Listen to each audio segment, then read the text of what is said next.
Board exam खत्म हुए नहीं है, सीयूटी की टेंशन पहले आ गई। तो भाई ध्यान से सुन लो, सीयूटी को मजाक में मत लेना वरना पूरे साल रिग्रेट करते चले जाओगे।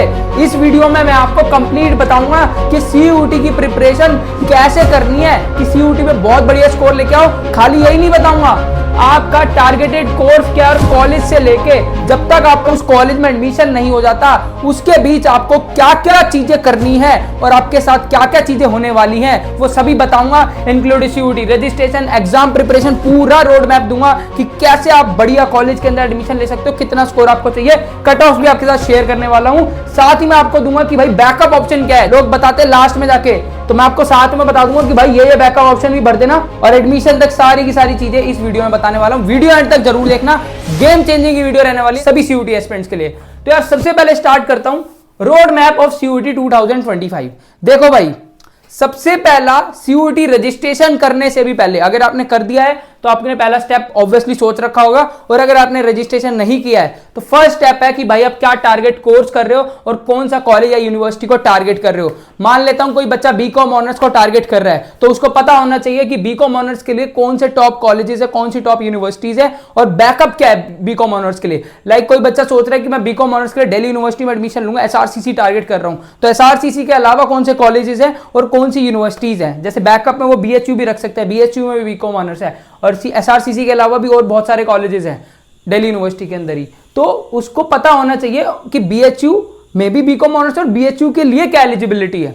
जैसे कि अगर उसको दिल्ली यूनिवर्सिटी में एडमिशन लेना, उसे पता होना चाहिए कि one language accounts as a compulsory subject और कोई भी दो डोमेन जो 12th में थे वो उसको देने होंगे। सेम उसको ये भी पता होना चाहिए बीएचयू के लिए क्या एलिजिबिलिटी है, ताकि दोनों की एलिजिबिलिटी को फिल करते हुए ही आप अपने सिलेक्ट करो सब्जेक्ट्स को जो आपको सीयूटी में देने हैं। तो फर्स्ट तो यही है कि टारगेटेड कोर्स एंड कॉलेज। इसके लिए मेरी पर्सनलाइज मेंटोरशिप है कि भाई आपको कौन से कॉलेज और कौन से कोर्सेज को सिलेक्ट करना चाहिए और कौन से सब्जेक्ट कॉम्बिनेशन उसके लिए रिक्वायर्ड है, आपको जो कोर्स करना है वो कितनी यूनिवर्सिटीज में अवेलेबल है। इसके लिए अगर आपको पर्सनलाइज मेंटोरशिप चाहिए तो आप इस नंबर पर कॉन्टैक्ट कर सकते हैं या फिर हमारा गूगल फॉर्म फिल कर सकते हैं, आपको कमेंट में पिन मिल जाएगा। और आपको पता है तो आप नेक्स्ट स्टेप पे आ सकते हैं, सीयूटी रजिस्ट्रेशन। सीयूटी में रजिस्ट्रेशन करने 21 स्टेप्स का है, एक भी स्टेप में मिस्टेक कर दी पूरा फॉर्म रिजेक्ट हो जाएगा, कुछ नहीं कर पाओगे आगे। तो सीयूटी के रजिस्ट्रेशन स्टेप बाय स्टेप मैंने वीडियो बना रखी है, लिंक आपको कमेंट में पिन दे दूंगा, वहां से देख लेना। अब आता हूं नेक्स्ट चीज है सीयूटी एग्जाम पे। भाई आज से अगर मैं लेके चलूं तो 45 डेज आपके पास है सीयूटी एग्जाम में। और सीयूटी एग्जाम आपका एक ब्रीफ दे देता हूं, 50 क्वेश्चंस आएंगे, कंपलसरी होंगे सभी, मतलब कि कोई ऑप्शन नहीं होगा आपके पास। हर एक करेक्ट आंसर के +4 नंबर होंगे, हर एक रॉन्ग आंसर के -5 होंगे। अब -5 कैसे बोल रहे हो भैया, -1 लिखा था वहां तो। अरे भाई देख, अगर तू एक क्वेश्चन गलत करता है तो जो तूने क्वेश्चन अटेम्प्ट किया वो कितने नंबर का था, 4 नंबर का था, वो 4 तो तेरे गए, साथ में जितने तेरे नंबर थे उसमें से -1 हुआ, तो 4 वो और -1, 5 मार्क्स जाते हैं टोटल। कहने को -1 है लेकिन है -5। तो इस चीज का बहुत ध्यान रखना, कौन सा क्वेश्चन अटेम्प्ट करना, कौन सा नहीं करना है। 60 मिनट में 50 क्वेश्चन अटेम्प्ट करने हैं। वो जब आपका एग्जाम होगा ना उससे एक हफ्ते पहले ऐसी वीडियो डालूंगा कि फोड़ के आ जाओगे, लेकिन उससे पहले ये सुन लो, आपका एग्जाम 8 मई से जून के बीच में होगा, टेंटेटिव डेट है जो एनटीए ने निकाली है। अब प्रिपरेशन स्ट्रेटजी में सबसे पहले इंग्लिश की बात करूं तो यार इंग्लिश एक ऐसा सब्जेक्ट होता है जो बच्चों को ले भी डूबता है और उनकी परसेंटेज भी बढ़ा देता है, और एक ये कंपलसरी सब्जेक्ट है। इररिस्पेक्टिव कोई भी कोर्स करना चाहते हो, इंग्लिश आपको सिलेक्ट करना ही करना है आंख बंद करके। इंग्लिश के लिए यार आपके पास ना मेजरली पैराग्राफ्स होते हैं और 60 मिनट्स में ही आपको 3 से 4 पैराग्राफ सॉल्व करने होते हैं। सिनोनिम्स, एंटोनिम्स, वोकैबुलरी ये सब भी आता है, बट उनका वेटेज कम होता है, ठीक है। तो इंग्लिश की आपको क्या करना है, डेली प्रैक्टिस करनी है। डेली मॉर्निंग में 2 घंटे निकाल लेने हैं, आपने पैसेजेस की प्रैक्टिस करनी है, सिनोनिम्स, एंटोनिम्स, वोकैब्स देख लेने हैं, ठीक है, क्योंकि आपको देना ही देना है, तो इसके अच्छे से प्रैक्टिस कर लेना। बीएससी वाले अगर आप दिल्ली यूनिवर्सिटी से बीएससी करना चाहते हो तो आपको इंग्लिश देना कंपलसरी है, लेकिन उसका कोई वेटेज नहीं है, ठीक है। 30 लाओ, 20% लाओ, कुछ भी लाओ, बस देना जरूरी है।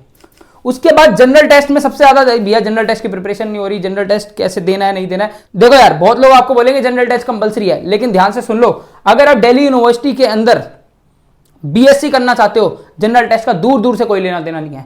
आप बीए ऑनर्स करना चाहते हो, English honours, Hindi honours, history honours, economics honours, दूर दूर तक कोई लेना देना नहीं है।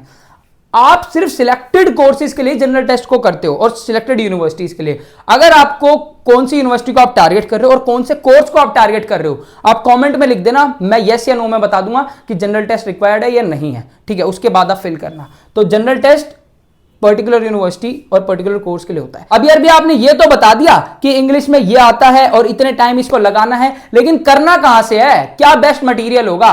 तो यार आप लोगों के लिए पीडब्ल्यू ने हाजिर कर दिया है इंग्लिश और जनरल टेस्ट के लिए बेस्ट बुक। इसके ये बेस्ट क्यों है? देखो यार, सबसे पहले तो ये रीजनेबल प्राइस में आपको मिलती है। दूसरी बात, जैसे इंग्लिश के अंदर ना इन्होंने फर्स्ट पेज पे ही मेंशन किया हुआ है कि लास्ट ईयर जो CUET हुआ था उसके अंदर आपके इस टॉपिक से इतना वेटेज था। जैसे कि रीडिंग कॉम्प्रिहेंशन में 4 पैसेज आए थे, 24 क्वेश्चंस, ठीक है, और 48% वेटेज था इसका। उसके बाद सिनोनिम्स कितना परसेंटेज था, लेटर कितना परसेंटेज था, ये सभी इन्होंने मेंशन कर दिया, जिससे आपको एक बढ़िया आइडिया लग जाता है कि लास्ट ईयर किस तरीके से प्रिपरेशन करनी है। उसके बाद यार आपको लास्ट ईयर के क्वेश्चन पेपर और उनके सॉल्यूशन दोनों मिल जाते हैं।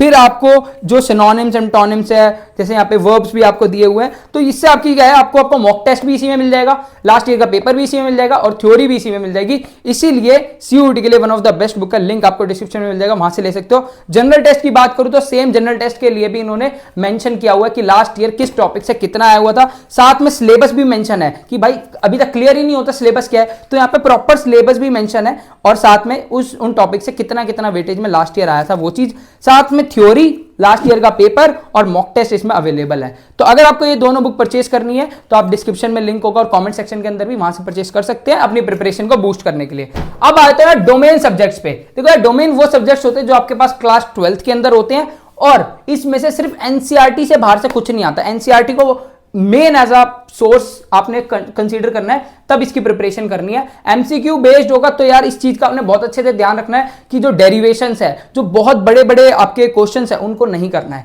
क्यों? क्योंकि भाई देखो 50 क्वेश्चन 60 मिनट्स, आपके पास अप्रोक्सीमेटली 1 मिनट है हर एक क्वेश्चन के लिए। 1 मिनट के अंदर आपके डेरिवेशन सॉल्व कर सकते हो? नहीं, आपको मेजरली डायरेक्ट क्वेश्चंस देखने को मिलते हैं CUET के अंदर, और जो डायरेक्ट नहीं देखने को मिलते हैं उनको आपने स्किप करना होता है, उसमें टाइम नहीं लगा सकते। यही आपका IQ वहां पे देखा जाता है CUET के अंदर। जो लेंथी क्वेश्चंस होते हैं उनको स्किप करके उन पे बढ़ना होता है जो जल्दी होते हैं।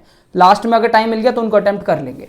तो ये चीज है भाई, डोमेन सब्जेक्ट NCERT को मेन फोकस रखना, और PW के अंदर भी आपको डोमेन सब्जेक्ट्स भी मिल जाएंगे, कॉम्बिनेशन कॉम्बो भी मिल जाएगा, तो वहां से भी आप देख सकते हो इसको। तो ये तो हो गया भाई डोमेन सब्जेक्ट्स का।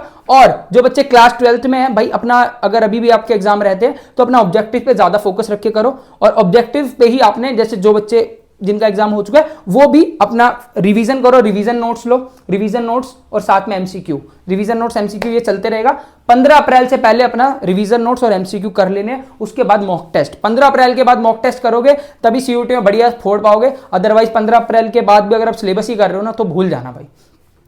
उसके बाद यार आपका आ जाता है कि भाई 80-20 रूल। देखो यार, कुछ होता है कि ऐसे 20% टॉपिक्स होते हैं जिसमें 80% पेपर आता है, तो आपने वो 20% टॉपिक ढूंढ लेने हैं कि कौन से ऐसे 20% टॉपिक्स है जिसमें 80% पेपर में आ रहा है, और उनको बहुत ही अच्छे से आपने कर लेना है। ये आपका प्रॉपर आपका क्या होना चाहिए, स्ट्रैटेजी होनी चाहिए। क्योंकि नंबर उस बच्चे के नहीं आते हैं जिसको बहुत आता है, नंबर उस बच्चे के आते हैं जो उस एग्जाम के अकॉर्डिंग पढ़ता है, जो एग्जाम मांग रहा है। एग्जाम मांगता है कि भाई मेरे को डायरेक्ट चाहिए, मेरे को 50, तेरे को 50 क्वेश्चन अटेम्प्ट करना है 60 मिनट्स में, तुझे टाइम मैनेजमेंट, तुझे उन क्वेश्चंस पे ज्यादा फोकस करना है जिनमें तेरे को पेन ना उठाना पड़े, तो वो चीजें भी यहाँ पे होती हैं। तो अब आ गया भाई आपका कि कैसे प्रिपरेशन करनी है। उसके बाद यार CUET का एग्जाम दे दिया। CUET के एग्जाम के बाद जो सबसे बढ़िया कॉलेजेस हैं दिल्ली यूनिवर्सिटी के अंदर, कॉमर्स वालों के माइंड में ड्रीम होता है भाई SRCC सबका ड्रीम होता है। साइंस वालों का, आर्ट्स वालों का ड्रीम होता है स्टीफंस या हिंदू, स्टीफंस कॉलेज या Hindu college, one of the best college पूरे इंडिया के। उसके बाद lady Shri Ram college, one of the best for commerce. LSR के बाद SRCC के बाद LSR, और LSR का जो पैकेज है ना वो भी भाई हाईएस्ट कई बार जा चुका है, 45-35 लाख पर एनम। और उसके बाद 5th नंबर पे कोई BMS करना चाहता है, BBA करना चाहता है, कंप्यूटर साइंस करना चाहता है, तो शहीद Sukhdev college of business studies पूरे इंडिया का बेस्ट कॉलेज है मैनेजमेंट का। इसका भी जो प्लेसमेंट है बहुत बढ़िया जाता है, इन सब का प्लेसमेंट एक्सेप्शनली बहुत हाई जाता है। लेकिन अगर इनमें एडमिशन लेना है तो आपको 12 घंटे मिनिमम पढ़ना पड़ेगा। कोई बहाना नहीं कि भाई बोर्ड्स के लिए रेस्ट ले लूं, ये ले लूं, वो ले लूं। भाई 12 घंटे मिनिमम पढ़ना पड़ेगा, ताकि 3 से 4 साल जो अगले जाने वाले ना वो आपके बेस्ट रहें। कॉलेज लाइफ बेस्ट रहने वाली है आप लोगों की। मैं देखता हूं पिछले साल 5000 से ज्यादा बच्चों को पर्सनलाइज गाइडेंस से एडमिशन कराया, तो मुझे पता है यार वो लोग मतलब बहुत इंजॉय भी करते हैं। और एक बार एडमिशन हो जाता है ना, उसके बाद 3 से 4 साल के लिए आपको अब 12th की तरह नहीं पढ़ना होता। अपने सेमेस्टर एग्जाम के लिए 1 महीने पहले पढ़ लेते हो जाता है। आपको बहुत ज़्यादा टाइम मिलता है एक्सप्लोर करने के लिए और अपने फ्रेंड्स के साथ टाइम स्पेंड करने के लिए, एंजॉय करने के लिए। तो यार अभी अपने बेस्ट एफर्ट्स लगा लेना। उसके बाद यार ये जैसे ही हो जाता है, अब आ जाता है नेक्स्ट स्टेप पे। नेक्स्ट स्टेप होता है यार time management strategy. Time manage आपको करके चलना है एग्जाम के अंदर, जो मैंने आपको बार बार बताया। अब यार आपका एग्जाम हो गया, आपका आएगा रॉ स्कोर। रॉ स्कोर का मतलब आंसर की आ जाएगी, उसके बेसिस पे आप स्कोर कैलकुलेट कर लोगे।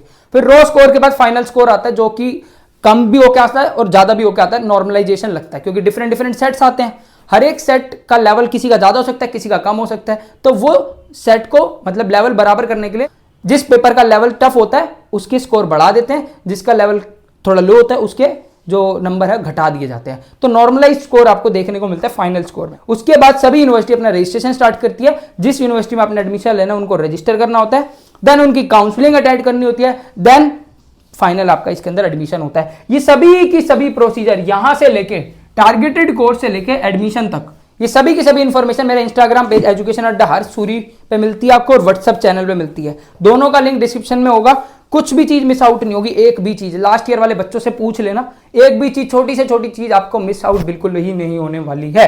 और कोई बच्चा मेरे से पर्सनलाइज गाइडेंस लेना चाहता है, इस पूरे के दौरान में पर्सनली मेरे से कनेक्टेड रहना चाहता है, जो भी लिंक्स होते हैं मैं पर्सनली आप लोगों के साथ शेयर करता हूं। आप ऑन कॉल मेरे से कनेक्टेड रह सकते हो। तो हमारी प्री काउंसलिंग ऑलरेडी स्टार्ट हो चुकी है, जो कि सीयूटी एग्जाम तक है। इसके दौरान आप कोई भी चीज हमसे पूछ सकते हो, लिंक आपको डिस्क्रिप्शन में मिल जाएगा। अब आता हूं यार बेस्ट यूनिवर्सिटी सीयूटी के अंडर कौन सी है। सबसे पहले तो दिल्ली यूनिवर्सिटी, जो तीनों स्ट्रीम्स के कोर्सेज को ऑफर करती है। देन बीएचयू तीनों स्ट्रीम के कोर्सेज को ऑफर करती है, साथ में एलएलबी भी आप कर सकते हो सीयूटी के थ्रू, और एग्रीकल्चर भी है, बीएससी एग्रीकल्चर, जो आपको ड्यू में नहीं मिलेगा। Then JNU Jawaharlal Nehru University, ये लैंग्वेज कोर्सेज ज्यादा ऑफर करती है बीए के। उसके बाद Jamia Millia Islamia University, Aligarh Muslim University, Baba Saheb Bhimrao Ambedkar university, आपका जामिया हमदर्द यूनिवर्सिटी और हैदराबाद सेंट्रल यूनिवर्सिटी। इसके अलावा टोटल 46 यूनिवर्सिटीज है सेंट्रल, जो सीयूटी के थ्रू आपको जिसमें एडमिशन मिल सकता है। उसके अलावा यार मैं आ जाता हूं यहाँ पे कि लास्ट ईयर के कट ऑफ शेयर कर देता हूं। तो लास्ट ईयर हिंदू कॉलेज में एडमिशन मिला इंग्लिश ऑनर्स में, ओबीसी एनसीएल कैटेगरी, 732 पे आउट ऑफ 800। इस बार 1000 में से काउंट होगा, ध्यान रखना, क्योंकि 50-50 मार्क्स सब में इंक्रीज करेंगे। इसके अलावा बीकॉम ऑनर्स शहीद भगत सिंह कॉलेज है, ठीक है, ऑफ कैंपस का, 730 आउट ऑफ 800 में आपको एडमिशन मिला फर्स्ट कट ऑफ में। इसके अलावा मैथ्स ऑनर्स में एक स्टूडेंट्स को एडमिशन मिला, इंद्रप्रस्थ कॉलेज ऑफ वुमेन्स है आपका, दिल्ली यूनिवर्सिटी का ही, 548 आउट ऑफ 800। जो गर्ल्स कॉलेज है ना, उनकी कट ऑफ स्लाइटली लो रहती है as compare to coed college. उसके बाद ये जनरल कैटेगरी है ज्योग्राफी ऑनर्स मिरांडा हाउस, जो कि पिछले 3 साल एनआईआरएफ रैंकिंग 1 पे आया था, इस बार जो है आपका ये सेकंड पे आ गया। और एससी कैटेगरी थी, 688 आउट ऑफ 800 में एडमिशन मिल गया। जनरल कैटेगरी को 750 से नीचे नहीं मिलता है यहाँ पे। उसके अलावा आ जाते हैं भाई रामजस कॉलेज में BCom honours, most demanding course है ये, 770 आउट ऑफ 800 रामजस में एडमिशन मिला। और 786 out of 800 same BCom honours general category SRCC में एडमिशन मिला। एसआरसीसी में 730 पे एडमिशन मिला ओबीसी वालों को, और जनरल कैटेगरी को 786 में फर्स्ट कट ऑफ के अंदर। तो सिर्फ 14 मार्क्स का डिफरेंस है। तो ये एसआरसीसी का कट थ्रोट कंपटीशन है भाई। इसके अलावा यार बीएससी जो बायो रिलेटेड कोर्सेज परस्यू करना चाहते हैं ना, उनको बता दूं लास्ट में जाके पछताओगे, इसलिए अभी बता रहा हूं बहुत अच्छे से प्रिपरेशन करना, क्योंकि पीसीएम के जो कोर्सेज है ना उनमें थोड़ी सी कट ऑफ स्लाइटली लो रहती है, लेकिन पीसीबी में हाई रहती है। जैसे कि अगर आपका लास्ट ईयर 600 में से पीसीबी काउंट होता है, 600 में से जिनके 450 से नीचे थे ना, अब उनको बहुत मुश्किल हुई थी, तो 500 अबव रखे थे जिनको इजीली एडमिशन मिल गया था। इस बार आपका 250 का है, तो 750 में से काउंट होगा, तो 750 में से 650 प्लस आपको रखने पड़ेंगे पीसीबी के लिए, ताकि आप दिल्ली यूनिवर्सिटी में इजीली स्कोर कर पाओ सीट फर्स्ट कट ऑफ के अंदर। तो होप यार आपको ये वीडियो इन्फॉर्मेटिव लगी होगी। इसी तरह की वीडियोस और अपडेट्स के लिए इस चैनल को सब्सक्राइब जरूर कर लेना। कोई भी टॉपिक पे वीडियो चाहिए तो कमेंट में बता देना। All the best.